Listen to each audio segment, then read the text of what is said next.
네, 내일이 바로 이제 대통령 선거입니다.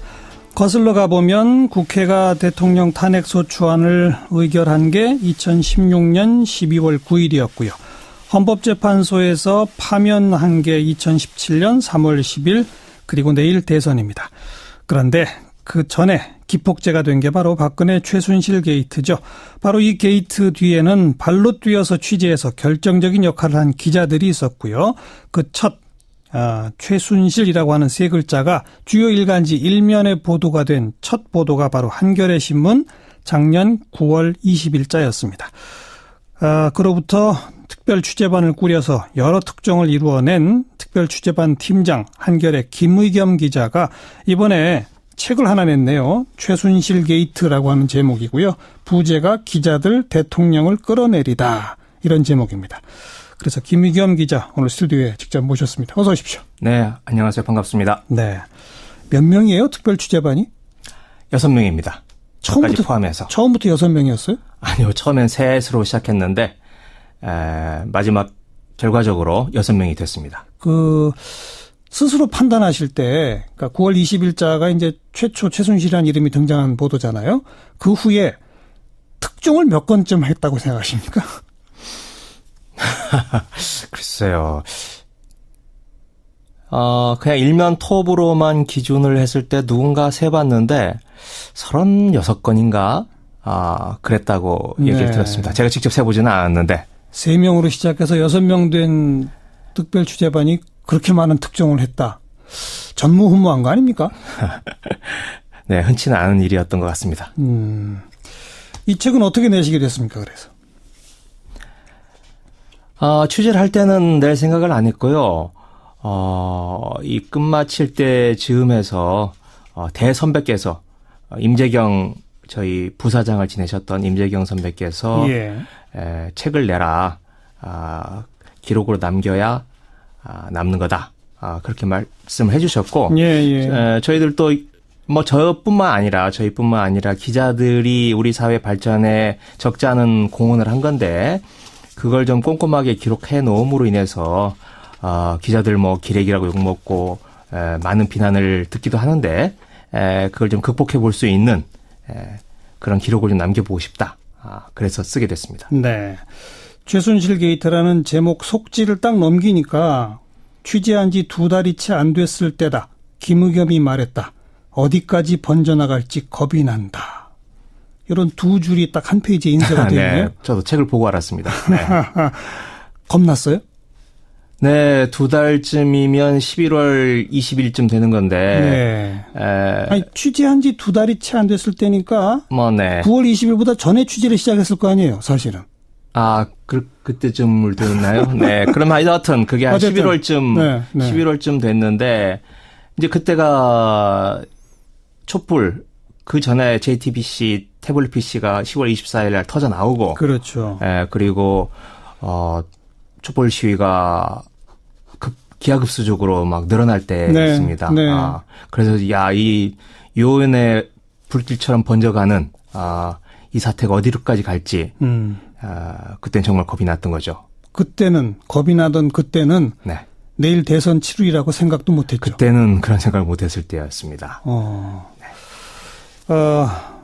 부제가 기자들 대통령을 끌어내리다, 이런 제목이 붙었는데 좀 거창하죠.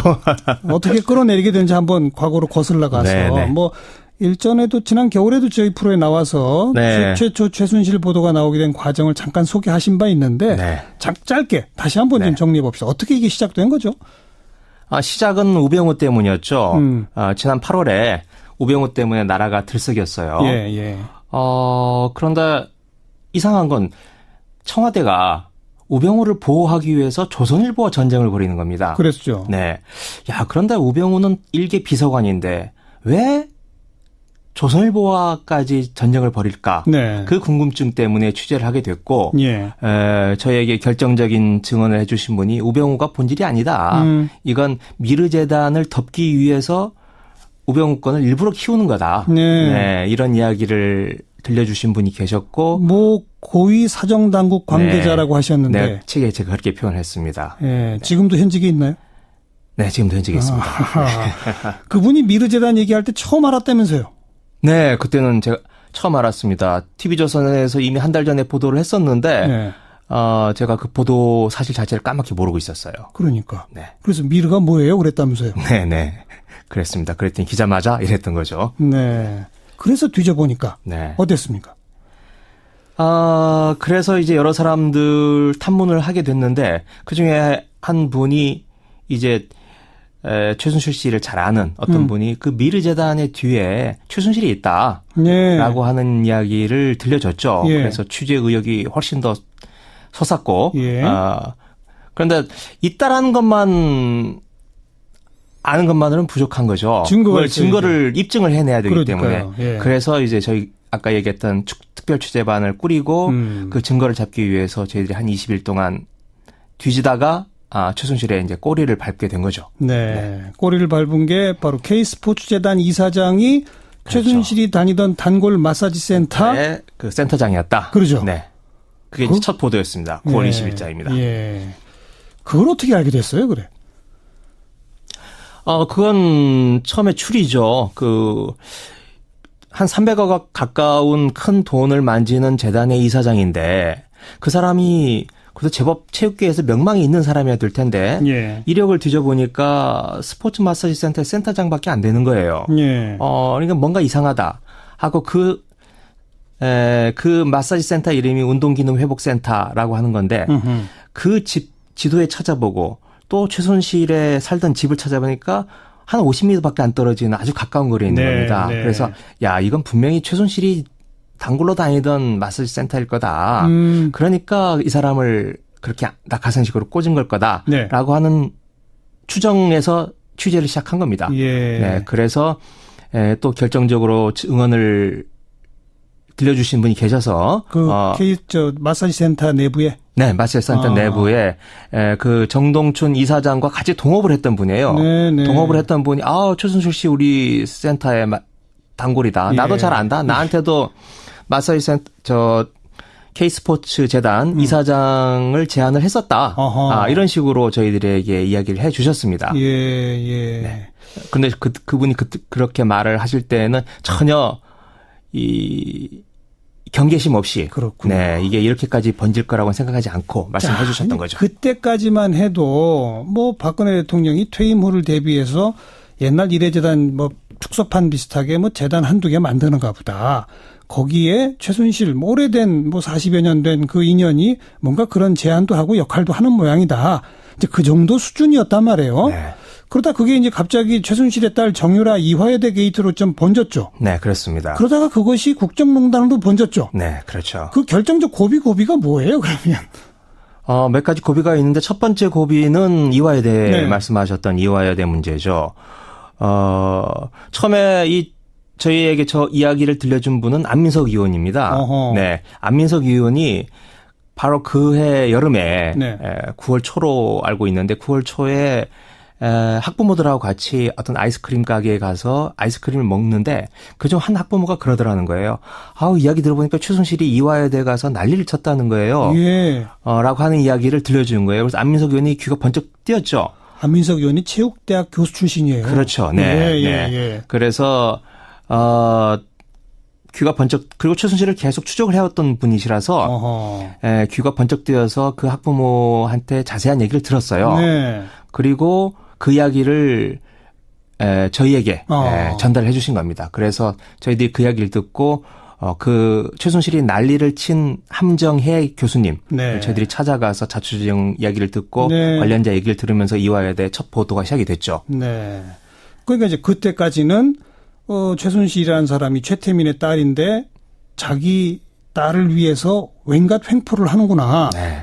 참 좀 전형적인 강남의 졸부 이런 식의 이미지. 네네. 그런 정도였다가 갑자기 이제 국정에 이렇게 된 건 또 어떻게 된 겁니까? 그건 아무튼 태블릿 PC 보도가 있은 후였겠죠? 네. 결정적인 고비가 태블릿 PC였죠. 그 전에 여러 가지 이야기가 나왔었는데, 그 JTBC가 태블릿 PC를 보도함으로 인해서, 이 정도로까지, 예. 대통령 연설문을 고치고, 대통령 각종 보고서를 받아보고, 예. 한다는 게 10월 24일에 JTBC가 보도를 하고, 저희들이 바로 또 이어서 10월 25일에, 저희들이 미르재단 사무총장 네.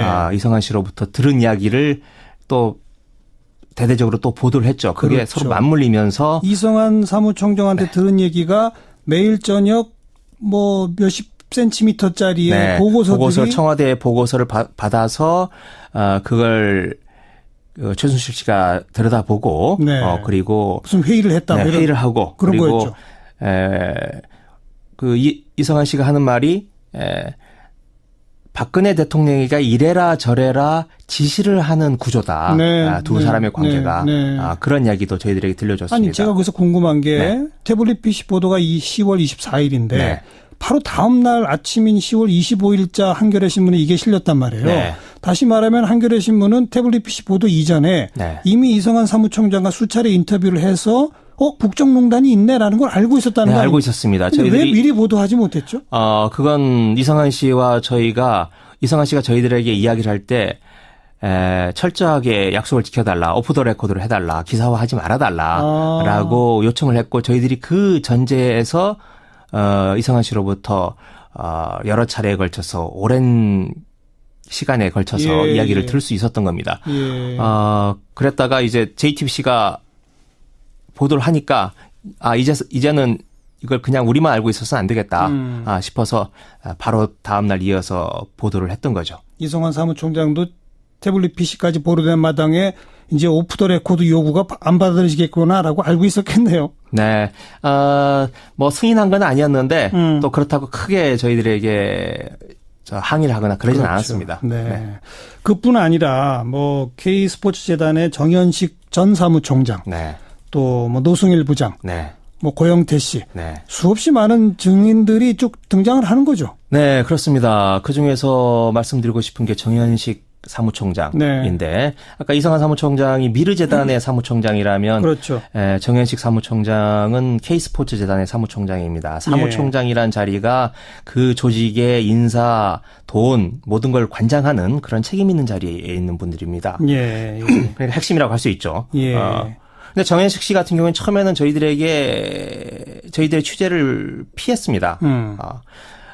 그래서 전화도 안 받고 말씀도 안 해주셨어요. 그런데 가족들이 점점점 돌아가는 상황을 보니까 네. 이게 문제가 커지고 이러다가 이 정현식 씨가 남편이 아버지가 다치겠다. 예, 예. 왜냐하면 최순실이라는 존재는 아예 이름도 사진도 존재 자체가 알려지지 않은 인물이고 정현식 씨가 얼굴을 내밀고 돈을 받고 도장을 찍고 다 했기 때문에 예. 당신이 다칠 수 있으니 조처를 취하자라고 하면서 저희들에게 접촉을 해왔습니다. 네. 그래서 저희들이 설득을 하고 그래서 좀 뭐 이야기가 길어진다면 10월 23일 날 밤, 비 오는 일요일 날 밤이었는데 저희들이 연락을 받고 그 남양주의 마석으로 찾아갑니다. 예, 찾아갈 때 제가 한겨레 20년 사사를 가지고 가는데 그 사사를 보여주면서 한 권 드리면서 네. 한겨레 신문 작고 가난한 신문이지만 그 정직한 신문이다. 그러니 저희들에게 모든 걸 말씀해 달라라고 간청을 하면서 이야기를 듣게 됐습니다. 그리고 이제 적극 협조로 네, 돌아서 그 다음에는 협조를 해주셨죠. 청문회에 나와서도 적극적으로 그렇습니다. 증언을 가장 했었고. 적극적으로 이야기를 해주신 분이 한 분인데 그렇게 큰 주목은 받지 못했습니다. 네. 어쨌든 이런저런 이제 취재 후기를 쭉 좀 짚어봤는데 네. 이제 좀 간략히 정리해 봅시다. 김희겸 기자께서도 사실 맨 처음 이거 한 2달 됐을 때 어디까지 번져갈지 겁이 난다라고 말했던 것처럼 네. 몰랐죠? 사태가 네, 거죠. 그건 이제 뭐 그만큼 박근혜 정부가 어떤 한계점에 이르라고 해야 될까 아니면 네. 그동안 적폐가 쌓여 있었다. 그렇죠. 그래서 공개적으로 얘기할 수 없었으나 취재에 들어가면 누군가 건드려주면 나오죠. 이야기를 하고 싶었던 사람들이 많이 있었다. 예. 그 당시 상황이 그랬다고 볼 수 있겠습니다. 예. 제가 그 특검이 수사를 마무리하고 뭐 이럴 때 이제 평가하는 어떤 방송을 하면서 네. 특검 너무 잘했다. 사람들이 막 칭찬들을 하길래 워낙 박근혜와 그 일당이 잘못한 게 많기 때문에 네. 특검이 잘할 수밖에 없었다. 네, 네. 이런 표현을 쓴 적이 있는데 네. 비슷한 정확히 보신 겁니다. 비슷한 네. 거 아닙니까? 네, 아니 그렇습니다. 기자분들 입장에서도 네, 그렇죠. 조금만 뒤지면 사람들이 막 나와서 얘기해주고 네. 증거가 나오고 그런 거 네, 아닙니까? 그렇습니다. 네. 그러니까 저희들이 뭐 하나하나 찾아간 것도 있었지만 네. 취재가 시작되고 취재 탄력이 붙고 눈덩이 굴러가듯이 굴러가니까 그러니까요. 먼저 연락을 해오신 분들이 그렇죠. 결정적인 분들이 많이 있었던 거죠. 예, 예. 또 거슬러 가면 네. 최초의 오병우에 주목하고 계실 때 고위 사정당국 당국자가 이건 미르재단 덮으려고 오병우 키우는 거야라는 말을 했다는 것 자체가 네. 사실은 사정기관도 이미 다 알고 있었다는 거 아닙니까? 네, 많은 사람이 알지는 않았지만 극소수이겠지만 알만한 분은 알고 있었던 거죠. 그 얘기는 네. 우리 정부 조직 시스템이 제대로만 굴러갔다면 네, 일이 그렇습니다. 이 지경까지 안 가게 사실 다 차단했어야 되는 거 아닌가요? 그렇죠. 윤용 장관 같은 경우에도 그런 네. 경우죠. 그렇죠. 네. 중간중간에 공무원들이 자신의 어떤 최소한의 영혼을 지니고 자기 역할을 했으면 그렇게 블랙리스트가 그렇게까지 가지는 않겠죠. 하지만 문제가 터지니까 블랙리스트의 실체와 그 전모가 드러나는 거 아니겠습니까? 예. 그리고 TV조선도 사실 최순실 존재까지 알고도 네, 알고 있었습니다. 처음에 보도를 안 했잖아요. 네, 알고 있었지만 청와대에 반격이 들어오니까 보도를 멈추고 최순실의 최자도 못 꺼냈던 상황입니다. 그 네. 당시. 정부기구, 언론이 제대로 작동했다면 잊지 않아도 될 일이 벌어진 거죠? 그렇습니다. 네. 앞으로는 어떻게 될까요? 이런 큰일을 겪었으니 진전이 있겠죠. 발전이 있겠죠. 그렇다고 한꺼번에 모든 게 다 변화되리라고 저는 생각하지 않습니다. 하지만 이런 일들이 공직자 또는 일반 시민 모두의 머릿속에 각인이 되면서 예. 우리 사회가 조금씩 희망적인 방향으로 진전이 있지 않을까 그렇게 기대를 해봅니다. 다시 이런 일 없겠죠, 이제? 그것까지 장담할 수는 없겠습니다. 특별, 하지만 이렇게까지 그렇죠. 희대의 사건은 없으리라고 생각합니다. 특별 취재반은 지금은 해체됐습니까? 네, 해체됐습니다. 그럼 김의겸 기자는 지금 뭘 취재하고 계십니까? 지금 저는 원래 있던 여의도 정치부 소속으로 돌아가서 네. 지금 대선을 취재하고 있습니다. 네. 처음 시작했던 우병우로부터 출발했다고 그랬잖아요. 네. 근데 그 우병우만 지금 구속이 안 돼 있네요. 네, 그만큼 이제 검찰 조직이 강고하고 어떤 조직의 자기 보호 본능 이게 강하다고 봐야겠죠. 특히 우병우가 심어놓은 그 라인, 이른바 우병우 라인이 있기 때문에 초기에 초기에 수사는 초기에 해야 되는 건데 증거를 잡아야 되는데 그 타이밍을 놓쳐버렸다 이렇게 볼 수 있겠습니다. 네.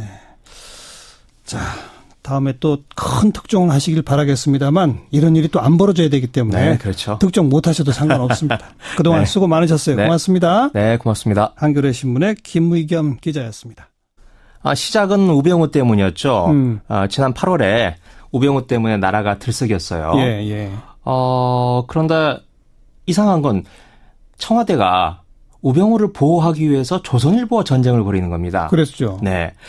그런데 우병우는 일개 비서관인데 왜 조선일보와까지 전쟁을 벌일까? 네. 그 궁금증 때문에 취재를 하게 됐고, 예.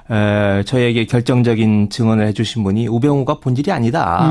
이건 미르재단을 덮기 위해서 우병우 건을 일부러 키우는 거다. 네. 이런 이야기를 들려주신 분이 계셨고, 뭐 고위 사정당국 관계자라고 하셨는데, 네, 책에 제가 그렇게 표현했습니다. 예, 지금도 현직에 있나요? 네, 지금도 현직에 있습니다. 그분이 미르재단 얘기할 때 처음 알았다면서요? 네, 그때는 제가 처음 알았습니다. TV조선에서 이미 한 달 전에 보도를 했었는데, 네. 제가 그 보도 사실 자체를 까맣게 모르고 있었어요. 그러니까. 네. 그래서 미르가 뭐예요? 그랬다면서요? 네. 그랬습니다. 그랬더니 기자 맞아? 이랬던 거죠. 네. 그래서 뒤져보니까 네. 어땠습니까?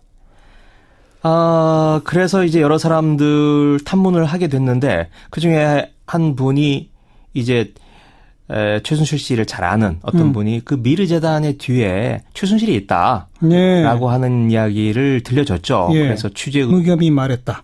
어디까지 번져나갈지 겁이 난다.